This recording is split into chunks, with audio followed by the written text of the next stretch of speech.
굽이진 산자락이 포근히 감싸는 강원도 평창의 한 마을.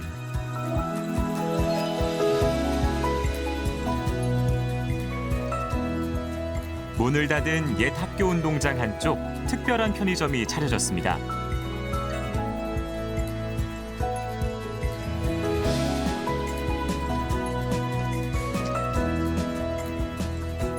분주하게 장사 준비를 하는 스태프와 출연진.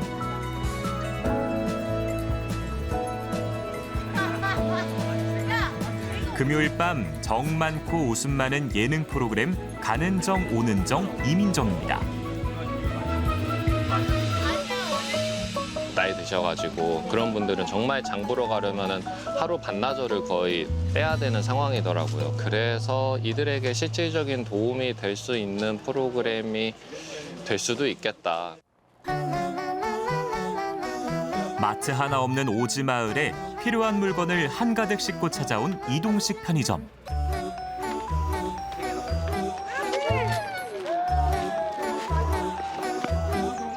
가장 먼저 달려온 건 이 마을 초등학생들입니다. 사고 싶은 거 있어요? 사고 싶은 거? 그냥 간식이야. 간식? 삼각김밥이요. 삼각김밥. 왜요? 왜? 맛있어요. 그러면 그런 거 먹고 싶을 때는 어떻게 해요? 쉬는 날에 먹죠. 눈에 보이는 건 다 사. 이런 거 자주 좀 들어왔으면 좋겠죠. 편의점 이런 거. 한 얼마에 한 번씩 이런 줄거든요?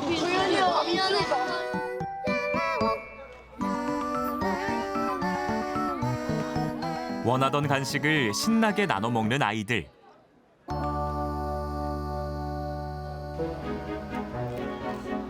마을 어르신들도 아이들만큼이나 편의점을 반깁니다. 뭐 많이 사셨네요? 오늘? 예. 제가 운전을 할 줄 몰라가지고 아주 많이 불편해요, 여기. 그래서 일하다가 얼른 왔어요. 사실 이 기획은 배우 이민정 씨가 산골 촬영지에서 느꼈던 작은 불편함에서 시작됐습니다. 드라마 같은 경우에는 막 산골이나 이런 데 들어갈 때가 많잖아요. 그러면 가면 뭘 사러 나가기도 너무 오래 걸리고 힘들게 한번 나가서 진짜 이만큼 가져다가 또 오고 뭐 이런 경우가 많다고 하더라고요. 아이들에겐 간식의 기쁨을 주고 어르신들에겐 일상의 불편함을 덜어준 작은 기적.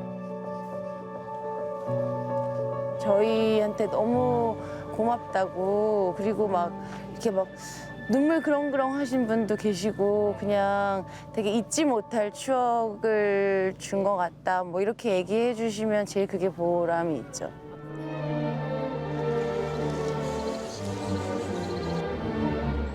하지만 이 특별한 하루가 지나면 다시 일상적인 먹거리조차 쉽게 누릴 수 없는 현실로 돌아가야 합니다.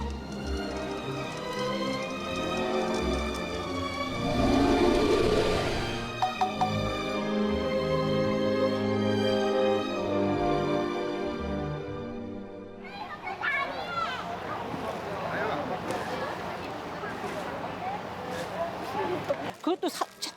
촬영장에서 구입한 생필품을 두 손 가득 들고 오는 어르신. 딱 이제 오늘 이런 거 보니까 맘먹고. 우리는 차가 없어, 노인들은. 그러니까 장에 나가는 것도 힘든데 아, 그쵸. 이렇게 도와주니까 고맙네요. 네.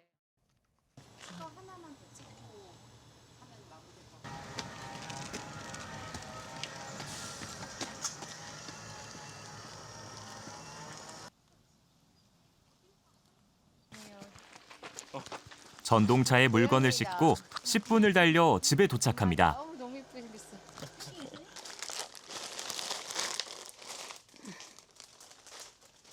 이게 왜? 아이고, 막 흘러, 막.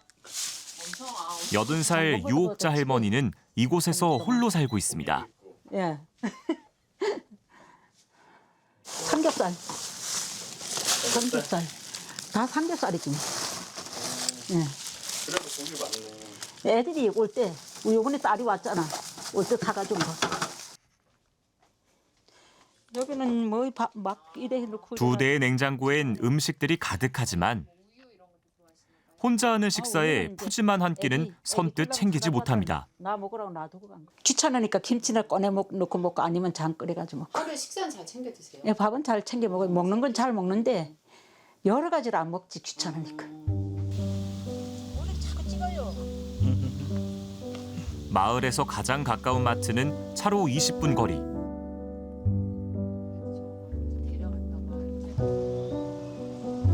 그 마트라도 가려면 차 없이 혼자 사는 어르신들은 하루 5차례만 운행하는 버스를 이용해야 합니다. 전동차 씌워놓고 버스 타고 가가지고 장 봐가지고 이제 거기다 싣고 오고. 맘 먹고 나가려면 그렇게 나가는 거지. 많이 가면 3번 가고 적게 가면 한 2번. 또 어떤 때는 안 가는 때도 있고. 여기 앉아가지고 맨날.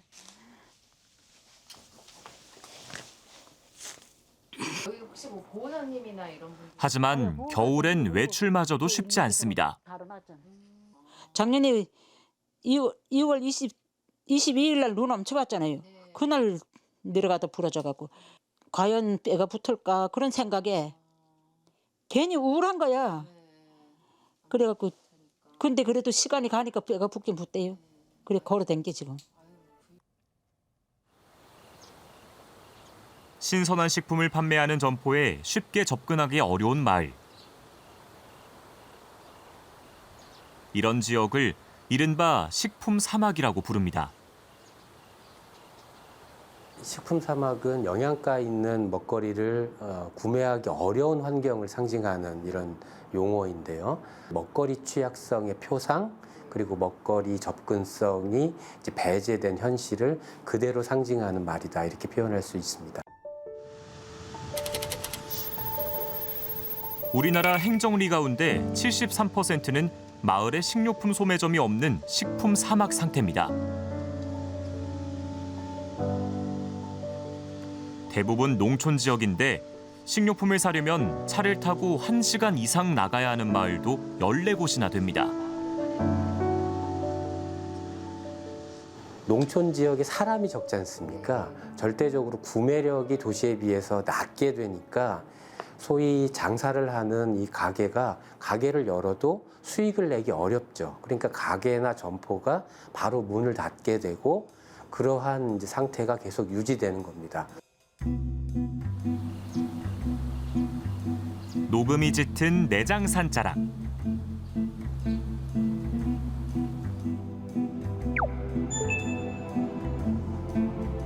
시내에서 차로 40여 분을 들어간 곳에 400년 된 느티나무가 지키는 백필마을이 자리 잡고 있습니다.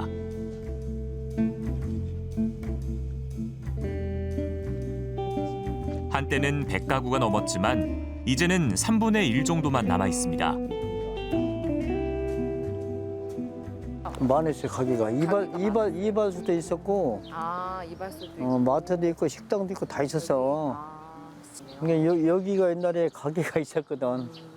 아, 여기요? 네, 술도 팔고 여러 가지 이제 식료품도 팔고 했었는데 없어져. 그때 생각하면은 지금이랑 이제 불편하지. 그때는 버스도 많이 다녔어요. 그때는.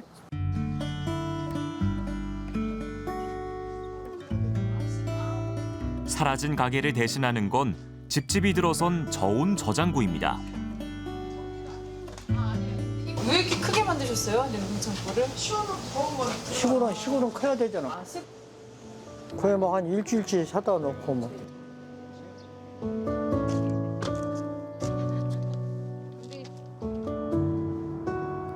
이처럼 냉장고를 가득 채우는 것도 직접 운전을 할 수 있어야 가능한 일입니다.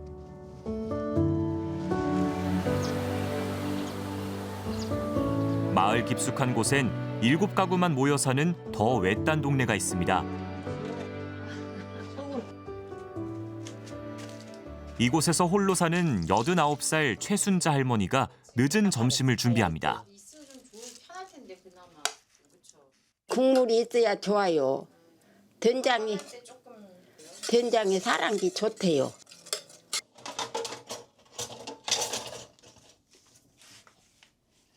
구부러진 허리에 거동도 불편하지만 이웃들이 챙겨준 재료로 한 끼를 차려봅니다.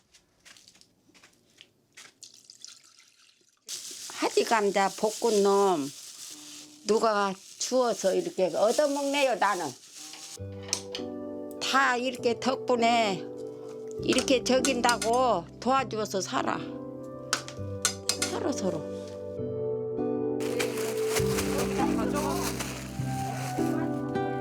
마을 이장은 어르신들의 건강이 늘 마음에 걸립니다. 혼자 계시다 돌아가신 분이 언제 돌아가신지도 모르는 것도 있어요. 그래서 한번 연락도 한번 하고 그래. 육류 같은 거, 고기가 생선 같은 걸 사와야 되는데 그게 제대로 먹지 못하지.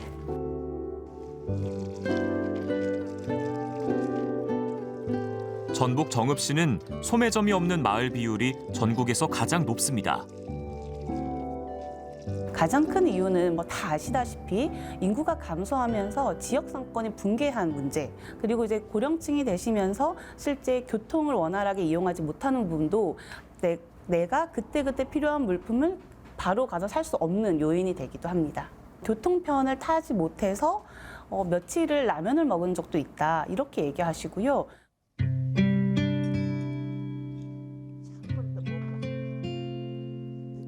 식품 접근의 격차는 단순한 유통 문제를 넘어 농촌 고령 인구의 식생활과 건강권까지 위협하고 있습니다. 농촌 지역에서는 신선 채소나 곡물이 많다고 해도 두부라든가 생선이라든가 이렇게 필수 단백질, 영양소를 섭취하기 어려운 취약계층이 많기 때문에 농촌 지역이 도시 지역보다 이런 그 건강의 취약성이 높다 이렇게 평가할 수 있습니다. 짠지나 절임류를 중심으로 식사를 하게 되니까 오히려 이 건강의 불균형, 그다음에 성인병 이런 데 문제가 생기게 되는 것이죠. 이런 문제는 비수도권 농촌에만 해당하는 것은 아닙니다. 경기 북부의 한 마을. 이 동네 역시 이제는 젊은 얼굴을 찾아보기가 쉽지 않습니다. 노인들만 계시다 보니까 그 마을 청년회도 잘 운영이 됐었는데 그 사람도 이제 65이야. 청년회장이 65이에요. 네. 상황이 이러니 신선식품 가득한 상점이 없습니다.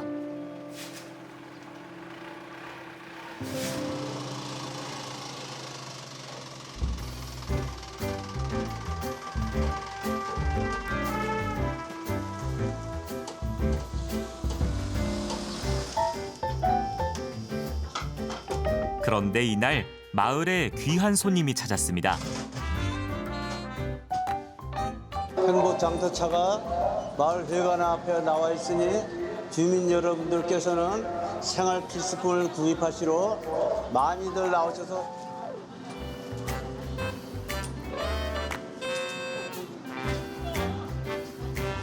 기다렸다는 듯 하나둘 모여드는 주민들.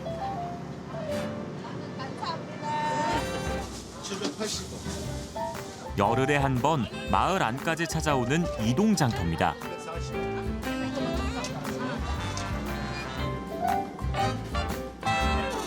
(3.5톤) 작은 화물차엔 계란과 고기, 우유 같은 신선식품부터 각종 생필품까지 알차게 실려 있습니다. 참이도 사고 계란도 사고 올 때만 기다리죠. 좋아하게 사죠. 늙은이도 사기 편해. 이게 있어갖고. 네. 원래 없을 때는 그러면. 그전에는 없었어. 그러게 그냥 뭐 아이고 저런 계란 먹고 싶으면 제대로 먹었나요. 홀로 사는 89살 장사용 할머니도 오늘은 고기 생각에 장터로 나섰습니다. 고기 살 수 있을까?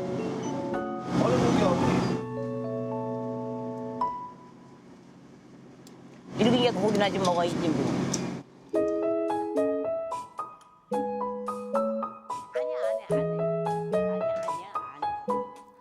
직접 물건을 가져가기 벅찬 어르신들에겐 집까지 배달도 해줍니다. 아유 고마워라. 네. 됐어. 넣어드렸고요. 조금만 정리하시면 될 것 같은데. 아유 고마워요.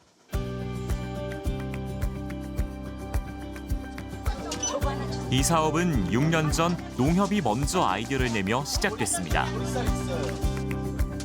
전방부대에 아무 마트나 이런 게 없을 때 그 황금 마차가 오거든요. 그거에 착안을 해가지고 이제 이걸 하게 됐는데 자연 마을 위주로 해서 19개 마을을 다니는데 그런 데는 진짜 지금 보시다시피 여기 뭐 편의점 하나 없는 데가 많아요. 그런 데 위주로 다녀서 아주 호응도도 좋고. 개별 좀 받는 또 뭐 어떤 걸 좀 자주 들어요? 이젠 어르신 개개인에 맞춘 주문까지 챙기고 있습니다. 배추하고 그다음에 이제 어르신이 그 치아가 안 좋으셔서 목살을 비계 있는 거 빼고 고기 있는 것만 해서 지금 정육에다가 주문을 해놓은 상태고.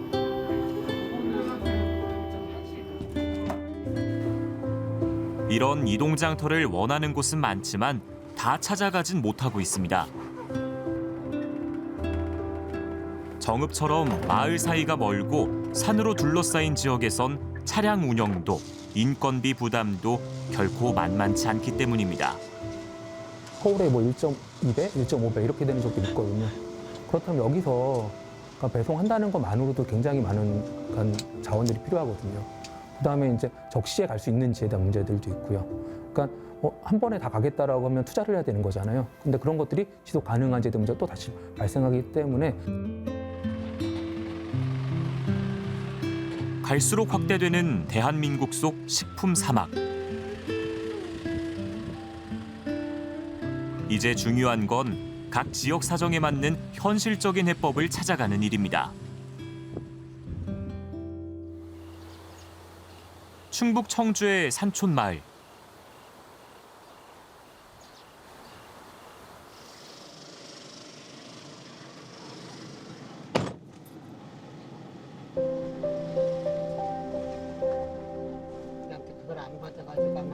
버스가 닿지 않는 이곳에서 80살 노인 회장은 아직도 운전대를 잡습니다. 하지만 언제까지일까요? 면허로 사고 많이 난다고 이제 자꾸 이제 발라보라고 하니까 제재를 하니까 이제 그게 조금 불만이지. 차 없으면은 이제 그나마 아무것도 못 하는 거지. 장사꾼이 다 못 나가니까 옷 좀 일찍 신고 저 밑에는 조금 늦게 신고. 이거는 겹순이 좀. 그래도 다행인 건 조만간 이 마을에도 이동장터가 들어올 거란 소식입니다. 지자체와 농협 사이에 인건비 부담 문제가 남아있지만 주민들은 기대감을 감추지 못합니다. 들어오면 좋죠. 무슨 약 같은 것도 이제 그 사람들한테 얘기하면 다 사다 주고 그러니까 옛날에도 그래서 살았고.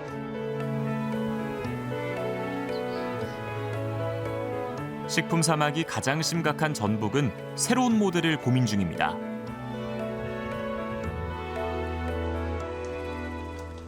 특히 돌봄과 식품 접근성을 하나의 체계로 통합해 서비스 효율을 높이고 비용은 줄이는 게 목표입니다. 찾아가는 목욕탕 서비스가 있어요. 그다음에 보건소에서도 나가서 뭐 혈압이나 혈당 같은 기본적인 걸 체크해주는 서비스도 있고요. 그러니까 이런 공공 서비스를 저희가 한번 종합적으로 봤을 때 이거를 놓고 통폐합을 하거나 시간을 조정하거나 하면서 전반적인 농촌에 가는 복지 서비스를 어떻게 개선할 건지에 대한 총체적인 그림을 그리는 게 하나가 필요하다는 생각이 좀 들었습니다.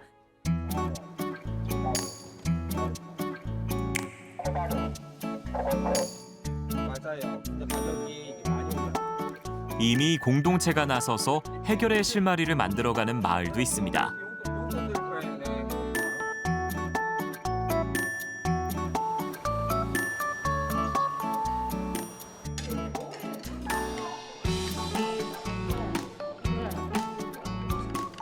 끼니 앞에서 힘든 사람이 없도록 그 식탁까지의 길을 이제는 함께 고민해야 할 때입니다.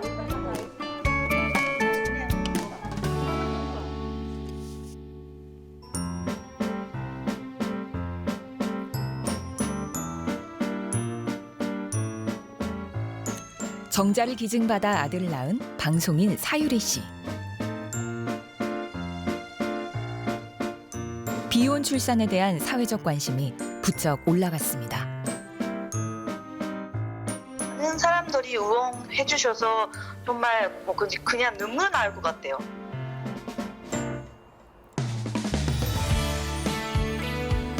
(20대) 청년 10명 중 4명은 이렇게 결혼을 안 해도 아이를 낳을 수 있다고 답했습니다. 10년 새 비혼 출산에 대한 긍정적 인식이 더 확산한 겁니다. 저는 나쁘지 않다고 봐요. 왜요? 이유가 뭘까요? 제 주변에도 비혼 출산하고 싶어하는 친구들도 몇 명 있고. 아기 때문에 별로 결혼을 하고 싶진 않았어요. 한국에서 뭐 된다고 하면 저도 덴마크 별로 가고 싶지 않아요. 정부도 최근 비혼 출산을 위한 제도 개선 필요성을 들여다보고 있습니다. 정부가 출산율을 높이기 위해 결혼제도 밖에서 아이를 낳고 키우는 부모들 지원 방안을 검토하기 시작했습니다. 혼자서도 아이를 낳거나 키우고 싶어하는 사람들에게 한국 사회는 얼마나 열려 있을까요?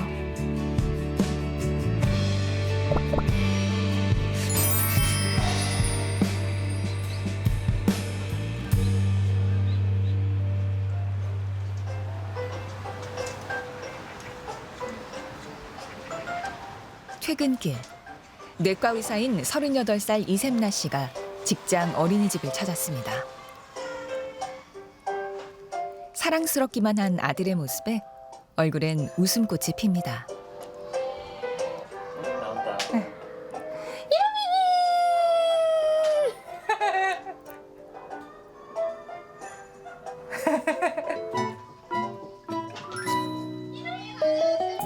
두 살 배기 로빈이 호기심 어린 눈으로 카메라를 봅니다.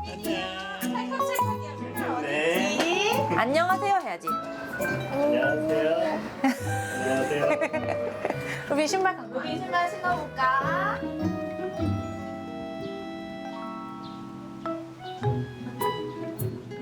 로빈이는 미혼인 샘나 씨가 덴마크의 정자은행에서 정자를 받아 낳은 아들입니다.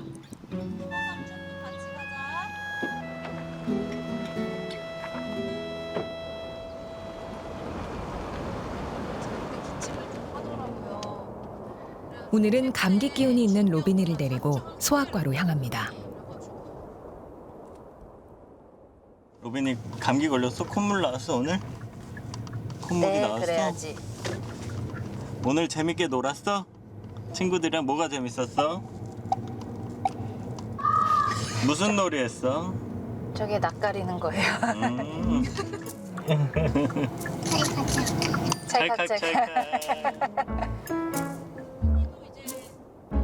아이를 혼자 키우는 힘듦보단 기쁨이 더 크다는 샘나 씨. 첫째 임신 때와 동일한 정자 기증자를 통해 둘째도 가졌습니다. 그걸 까먹으니까 애를 또 낳는 것 같아요. 아, 뭐 힘들었나 잘 기억이 안 나요.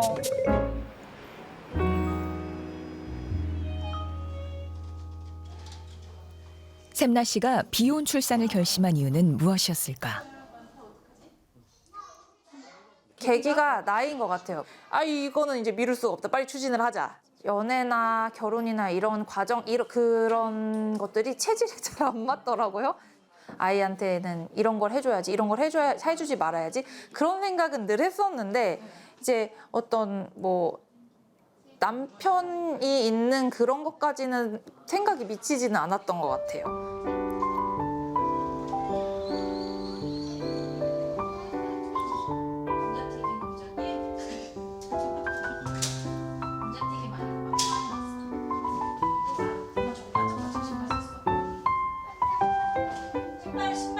이런 샘나 씨의 선택지는 정자은행 규모가 크고 비혼 여성의 보조 생식술이 가능한 덴마크였습니다. 두 차례의 임신을 위한 현지 체류비와 각종 시술 비용에만 4천만 원 정도 들었습니다.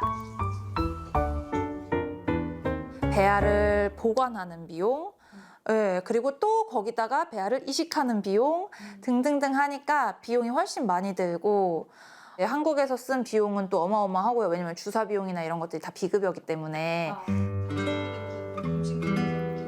시술 직후 귀국해 임신 여부를 확인하고 다시 임신을 시도하기 위해 오가기를 여러 번.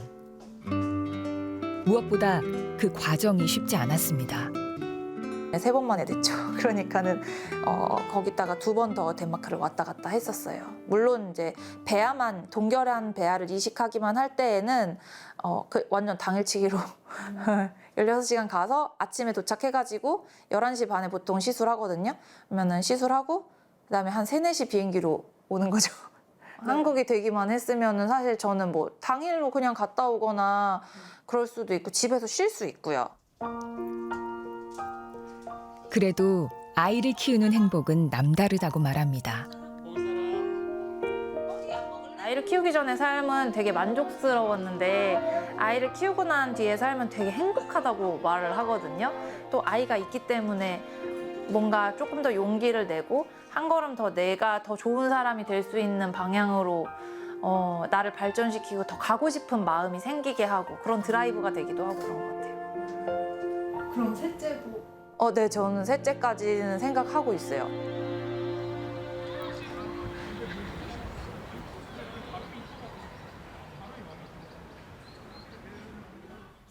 28살 김민서 씨도 비혼 출산을 계획하고 있습니다. 국내 정자은행은 난임 부부만 이용할 수 있기에 덴마크 정자은행을 알아봐야 했습니다. 만들지도 않았는데 벌써 뭐 이거를 알아보는 데만 한 6개월 정도 걸렸어요. 그리고 정보가 아무것도 없어요. 맨날 검색했어요. 맨날 정말. 8월에 덴마크로 건너가 배아를 배양해 냉동 보관하고 2년 안에 결혼하지 않으면 배아를 이식해 출산할 계획입니다. 채취만 덴마크 가서 하고 그 배아 만드는 건 알아서 병원에 맡기고 전 바로 돌아올 생각이에요. 2023년 기준 우리나라의 비혼 출산 비율은 4.7%로 역대 최고를 기록했습니다. 하지만 다른 나라에 비하면 현저히 낮습니다. 프랑스는 비혼 출산이 10명 중 6명 정도고 OECD 평균도 40%가 넘습니다. 저출생이라고 지금 국가적인 과제다. 이거는 국가 소멸의 문제다라고 얘기하고 있잖아요. 외국을 들여다보면은 비혼 출산이 많은 국가에서 파트너가 없다라면 국가가 같이 키워주는 사회인 거예요.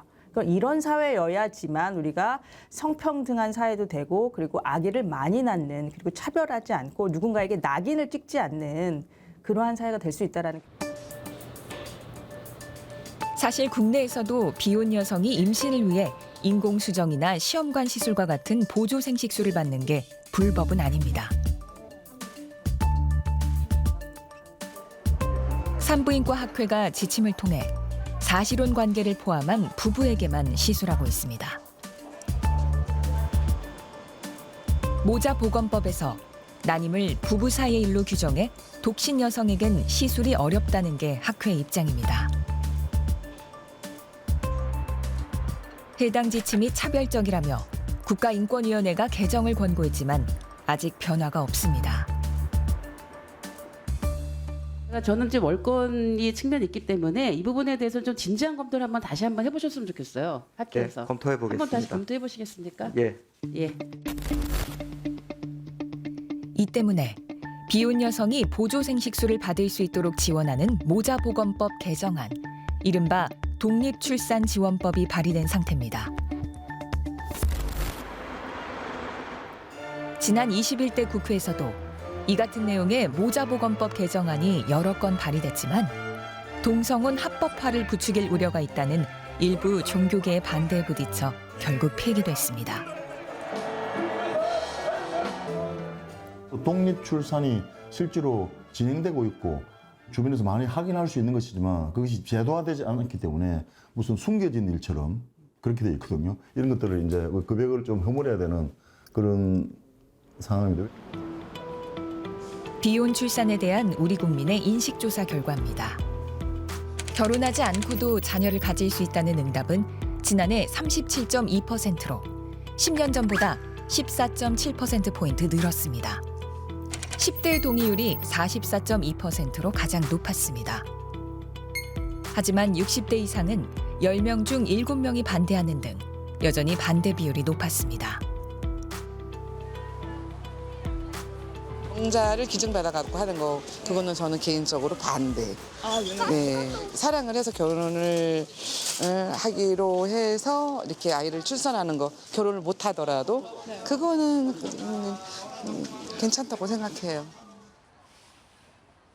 기독교인이라 그 상대가 없이 혼자 애를 갖는다는 그 자체는 인생의 그런 지식 상식으로는 수긍이 안 돼요. 지금으로선 사회적 공감대를 형성하는 것이 무엇보다 중요한 과제입니다.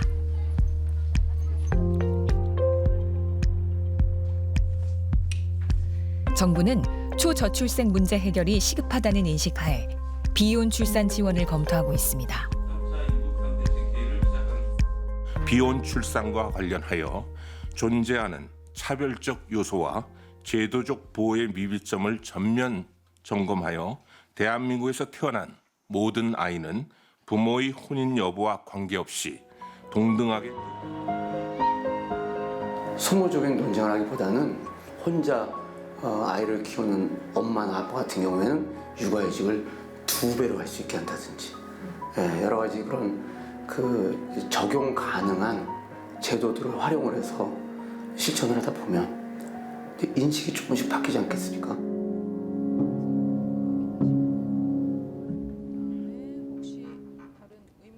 웰다잉 강사로 활동하는 60대 초반의 정은주 씨. 처음 결혼 후 낳았던 딸은 안타깝게도 먼저 세상을 떠났습니다. 이혼 후 보육원 봉사를 하다가 18년 전 지금의 아들을 입양했습니다. 당시 입양 허가제가 도입되기 전이었지만 심사를 통과하기는 여간 어렵지 않았습니다. 처음에는 되게 보수적으로 이렇게 대응을 하셨지만 나중에는 허락이 된 운이 좋은 케이스였죠. 아들의 유아 세례 때는 오빠가 기꺼이 대부가 돼주었고 조카들도 은주 씨 아들과 허물없이 지냅니다. 이제 18살인 아들은 엄마와 친구처럼 지내며 자신의 꿈을 찾고 있습니다. 주변에 많은 사람들이 이 아이를 사랑해주고 또 같이 도와주고 그렇게 할 수 있기 때문에 독신이라는 어떤 외적 조건으로 그냥 탈락시키지 않기를 저는 바라는 거죠. 은주 씨는 입양 희망자들이 모인 인터넷 카페를 운영하며 입양 정보를 공유하고 있습니다.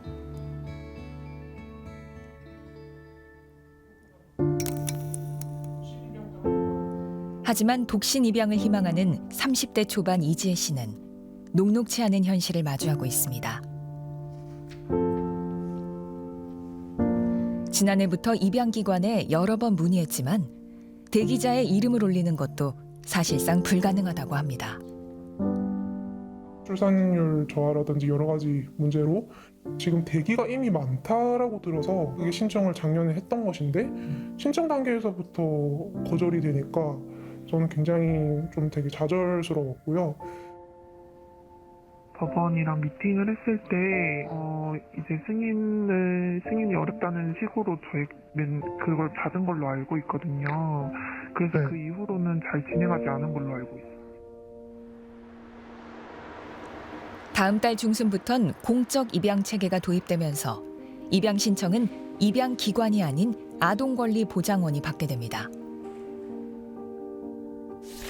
아동권리보장원은 독신 여부와 무관하게 모든 입양은 같은 절차로 진행한다고 밝혔습니다. 하지만 심의와 법원 허가 단계에서 독신 입양이 얼마나 받아들여질지 의문입니다. 문제를 지켜봤다가 도저히 안 될 것 같다라고 하면은 비혼 출산 쪽도 알아보기는 해야겠죠. 저출생 고령화라는 이중의 난제를 안고 있는 우리 사회. 전문가들은 전통적인 가족 형태를 기준으로 한 출산 입양 정책에 변화가 필요한 시점이라고 말합니다. 성인이 미성년 자녀를 돌보는 생활 공동체, 그게 가족이란 말이에요. 아이를 보고 다른 여러 가지 지원을 해주면 되잖아요. 가부장적 가족에 대한 어떤 통념, 이데올로기가 강력한 영향력을 아직은 발휘하고 있다. 차별하지 못하도록 하는 거, 오명을 뒤집어 씌우지 않도록 하는 국민 교육, 이것도 굉장히 필요한 과제인 거죠.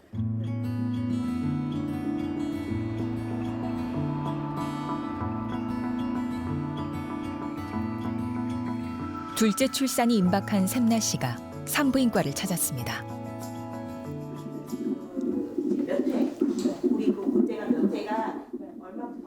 아기의 심박동 소리가 검사실에 울려 퍼집니다. 소리 들으면 기분이 어떠세요? 안심되죠. 잘 뛰고 있으니까. 다음은 초음파 검사입니다. 블록 거리는 거는 애기 숨 쉬는 연습하는 태아 호흡이죠. 그 태아 호흡을 보이는 애기들은 현재 컨디션 아주 좋은 거예요. 뱃속 아기의 얼굴을 마주하는 건 언제나 감격스럽습니다. 그래서 얼굴이 잘 나왔다. 이렇게 보이나요? 이렇게. 입 앞에 있는 건 탯줄이에요, 탯줄. 그러니까 여기 눈, 코, 입인데 입 앞에 이제 이렇게 보이는 건 탯줄이 이제 입 앞을 지나가고 있는 거예요.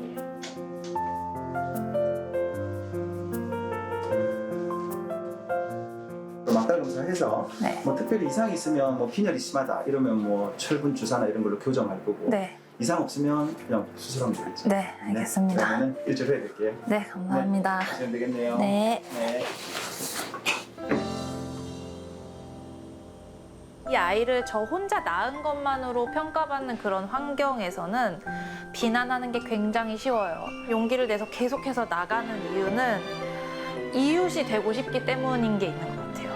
저는 이 아이를 이 과정으로 낳긴 했지만 아주 성실한 직장인이고 또 정말 도덕적으로 사회에서 법 잘 지키면서 살고 세금 잘 내면서 살고 그리고 엘리베이터에서 만나는 분들 인사 열심히 하려고 하고 그런 사람이거든요. 연거푸 비혼 출산을 선택한 샘나 씨. 첫째 로빈이와 곧 태어날 둘째 제로미에게 꼭 해주고 싶은 말이 있습니다. 우리 로빈이는 부족한 것이 있는 사람들이랑 같이 연대하고 또 결핍을 이해하고 그런 아이로 자랐으면 좋겠고 제롬이야 이제 얼마 안 남았는데 계속 이렇게 열심히 놀고 열심히 놀고 건강하게 만나자. 그리고 형이랑 사이좋게 지내. 형이 장난감 주는 거는 다 형의 호의라고 생각해야 돼. 삭막한 도시를 자기의 향기로 물들 때까지 그런 이름대로 잘 살아가렴. 네?